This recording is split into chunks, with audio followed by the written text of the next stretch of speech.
we need to find a way to coexist. So whatever happens in this war will not change this reality. So I'm sure that the Palestinians are fed up from both Hamas and Abbas. It's not that they are fan of Abbas and only are tired from Hamas. The Palestinians in the West Bank are fed up from the corruption that Abbas brought to them. And the Palestinians in Gaza are fed up from the destruction that Hamas brought to them.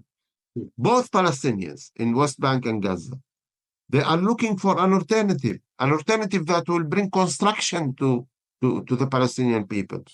A leadership that will be able to give the Palestinian the feeling that when he wakes up every morning, he starts feeling that this is going to be a better day, because now we woke up and we are sure that today is worse than yesterday.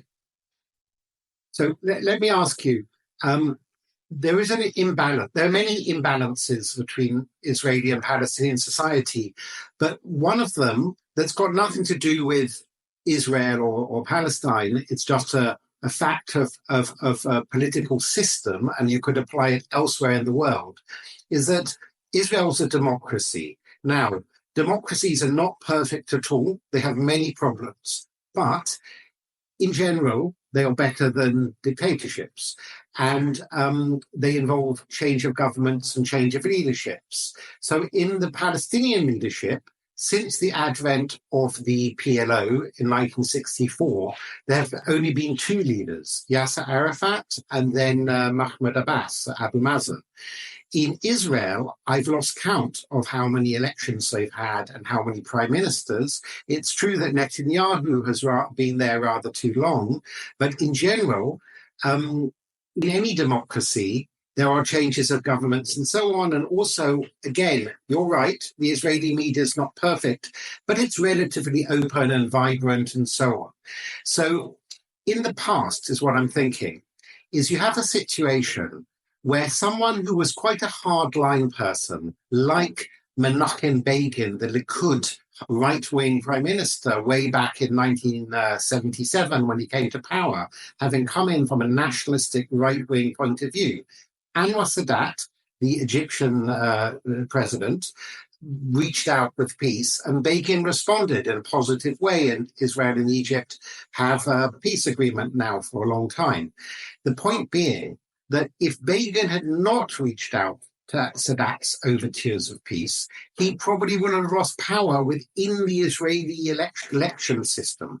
The problem with, I think, the problem with not having a democracy or not having an open media is that in the past, when the Palestinians have been offered an independent state, it may not have been everything the Palestinians aspired to or even deserved, but it was nevertheless an offer of an independent state, most famously to Yasser Arafat by Bill Clinton and Ehud Barak in the year 2000, I think it was, Camp David.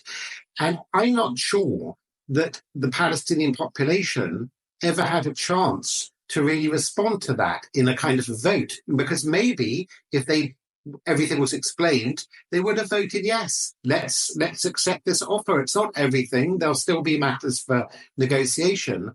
But Arafat never put it to a vote. And later on, Ehud Olmert, another Israeli prime minister, made another offer of statehood to Mahmoud Abbas in 2008. And there have been other times too. Even the plan of Donald Trump, which was not necessarily a good plan for the Palestinians, but nevertheless, it was the basis for an independent state.